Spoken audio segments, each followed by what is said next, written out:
इंसान को करीब ले जाएगा जो तू बनना चाहता है।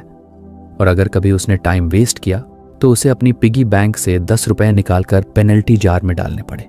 इस प्लेफुल डिजाइन ने उसे बुरे बिहेवियर से भी दूर रखा।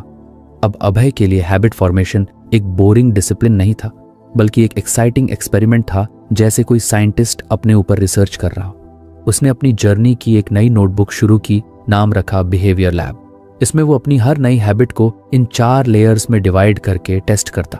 कभी सफल होता, कभी नहीं, पर अब वो हार नहीं मानता, क्योंकि उसे प्रोसेस पर ट्रस्ट हो गया था। वो समझ चुका था हैबिट्स सिर्फ काम करने की टेक्निक नहीं, बल्कि खुद को डिजाइन करने की आर्ट है। और इस आर्ट के 4 रंग होते हैं: क्यू, क्रेविंग, रिस्पॉन्स और रिवॉर्ड।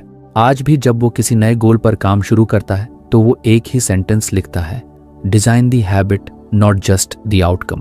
और यहीं से उसकी नई कहानी शुरू होती है, हर दिन हर हैबिट के साथ। उस दिन रविवार था, बाहर हल्की बारिश हो रही थी और अभय खिड़की के पास बैठा चाय की चुस्कियों के साथ अपनी नई हैबिट नोटबुक पलट रहा था। काफी दिनों से वो सेल्फ ग्रोथ की जर्नी पर था और अब उसे खुद पर एक अजीब सा कॉन्फिडेंस महसूस होने लगा था।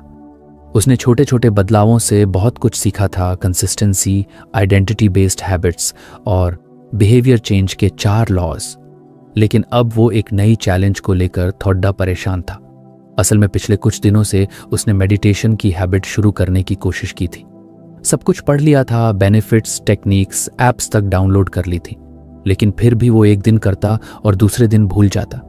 कई बार तो उसे दिन के अंत में याद आता कि अरे, आज तो मेडिटेशन करना था। उसने सोचा, मैं इतनी सारी हैबिट्स में कंसिस्टेंट हो सकता हूं, तो मेडिटेशन क्यों नहीं हो पा रहा। उसी दिन शाम को वो एटॉमिक हैबिट्स की उसी सेक्शन पर वापस गया जहां जेम्स क्लियर ने लिखा था, मेक इट ऑब्वियस। उसने किताब के उस हिस्से को फिर से पढ़ा और एक चीज उसके दिमाग में सीधे क्लिक कर गई, इंप्लीमेंटेशन इंटेंशंस और हैबिट स्टैकिंग। यानी हैबिट को वेग नहीं रखना, बल्कि क्रिस्टल क्लियर प्लान बनाना, मैं कब, कहां और कैसे ये हैबिट करूंगा। अभय को समझ आ गया कि उसकी मेडिटेशन हैबिट की सबसे बड़ी प्रॉब्लम यही थी, वेगनेस। उसने बस मन में सोचा था कि रोज मेडिटेशन करूंगा, लेकिन ना कोई फिक्स्ड टाइम था, ना कोई फिक्स्ड जगह। और जब तक कोई हैबिट अनक्लियर रहती है, तब तक माइंड उसे इग्नोर करता रहता है।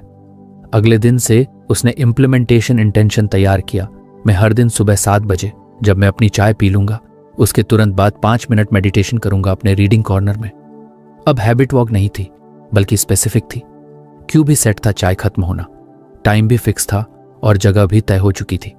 अगले दिन उसने जैसे ही चाय खत्म की, सीधे